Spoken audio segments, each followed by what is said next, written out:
भारत और उपमहाद्वीप में एक्जिमा की सभी प्रकार की बीमारियों के लिए समर्पित पहली संगठन सोसाइटी फॉर एक्जिमा स्टडीज ने 25 अप्रैल 2026 को वाराणसी में आधे दिन का कंटिन्यूइंग मेडिकल एजुकेशन कार्यक्रम सफलतापूर्वक आयोजित किया। एटोपिक डर्मेटाइटिस अपडेट 2026 शीर्षक वाले इस सत्र में इस स्थिति के प्रबंधन में हालिया प्रगति पर ध्यान केंद्रित किया और देश भर के प्रमुख डर्मेटोलॉजी विशेषज्ञों को एक मंच पर लाया गया।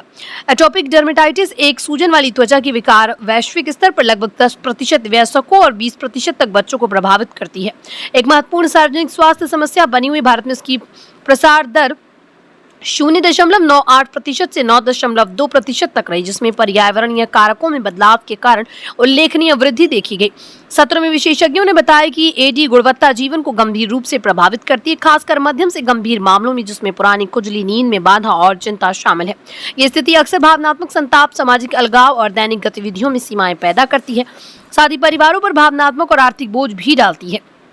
इस आयोजन पर टिप्पणी करते हुए एसईसी के अध्यक्ष डॉक्टर संदीपन धर ने कहा कि एटोपिक डर्मेटाइटिस भारत में अभी भी कम पहचानी जाने वाली लेकिन गहराई से प्रभावित करने वाली पुरानी स्थिति है। एटोपिक डर्मेटाइटिस अपडेट 2026 जैसे कार्यक्रमों के माध्यम से हमारा लक्ष्य ज्ञान की कमी को पूरा करना, उभरते सबूत साझा करना और डर्मेटोलॉजिस्ट को नवीनतम चिकित्सकीय प्रगति से सशक्त बनाना है। इस ईसी शोध, जागरूकता और सहयोगी क्लिनिकल शिक्षा के माध्यम से मरीजों के परिणामों को बेहतर बनाने के लिए प्रतिबद्ध है। हम सोसाइटी फॉर एक्जिमा स्टडीज से हैं। Society for eczema studies is a dedicated society है। एक्जिमा के बारे में रिसर्च करते हैं, उसके बारे में जो पेशेंट एजुकेशन जो बनाते हैं, पेशेंट रिलेटेड एक्टिविटीज करते हैं। इसका प्रेसिडेंट जो है डॉक्टर संदीपन धार है, कलकत्ता से हैं, उनका ब्रेन चाइल्ड है सोसाइटी। मैं वाइस प्रेसिडेंट हूँ, डॉक्टर मंजुनाथ शने। मेरे साथ है डॉक्टर तरुण मित्तल जो मेंबर है और एक्टिव मेंबर है। डॉक्टर सुशील पांडे जी वो भी मेंबर है और एक्टिव मेंबर है हमारा सोसाइटी का। आज हो रहा है सीएमई वाराणसी सिटी में इस सोसाइटी फॉर इस सीएमई या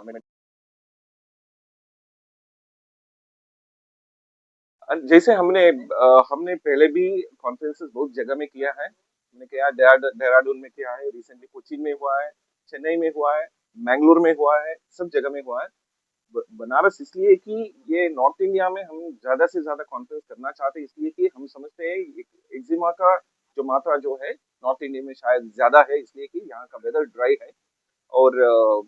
और हम इसका एक भाग है कॉन्फ्रेंस बनाना और सीएमई करने का। हमारा सब सिटी में, जहाँ भी बड़े सिटीज है, छोटे सिटीज में जाएंगे और कॉन्फ्रेंस करेंगे और एजुकेशन जो है उसे फैलाएं।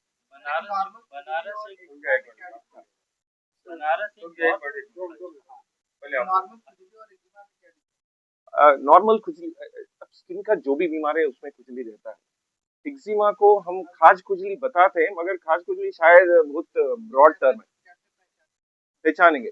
ये बीमारी में होता है, दो टाइप का बीमारी होता है। जो बचपन से होता है उसे एटोपिक एक्जिमा बताते हैं, बोलते हैं।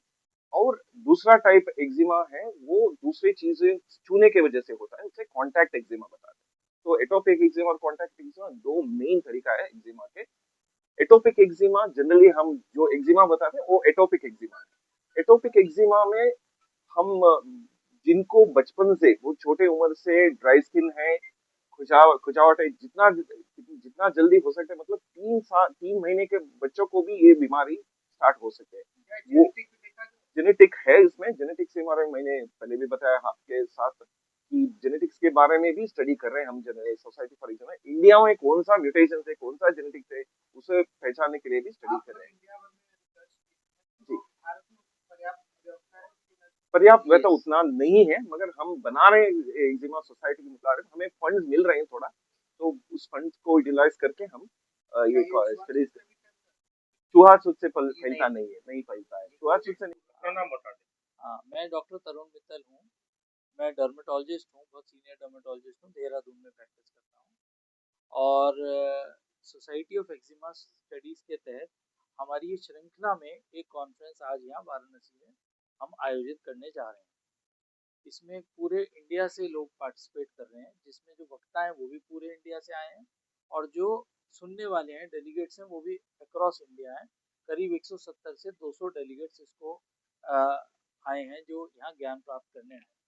जो मेरी बच्ची ने पूछा मेरे से कि वाराणसी क्यों रखा, एक तो हम पूरे हिंदुस्तान में रख रहे हैं। Varanasi is one of the very important cities of north India. आप समझते हैं मोदी जी का कर्म क्षेत्र है और वाराणसी बाबा विश्वनाथ की धरती है, नॉलेज की धरती है। मैंने जैसे बताया तुलसीदास ने रामचरितमानस भी यहीं से जन्म हुई है। तो इस जगह पे यहाँ की जो लोग हैं, यहाँ पे तो नॉलेज का प्रवाह है, जैसे गंगा बहती है ऐसे नॉलेज बहती है। तो ये सोच के कि लोग ज्यादा से ज्यादा संख्या में यहाँ आना चाहेंगे बनारस, हमने ये जगह रखी। और यहाँ का टेम्परेचर इस हिसाब से यहाँ पे, जिससे कि वो यहाँ के लोकल लोग भी इन्वॉल्व हो, लोकल डॉक्टर्स भी इन्वॉल्व हो, तो नॉलेज वहाँ तक पहुँचे। हमारे पास लखनऊ से, जौनपुर से, इलाहाबाद से, बनारस से, सब जगह से डॉक्टर इसमें सम्मिलित होने के लिए आ रहे हैं।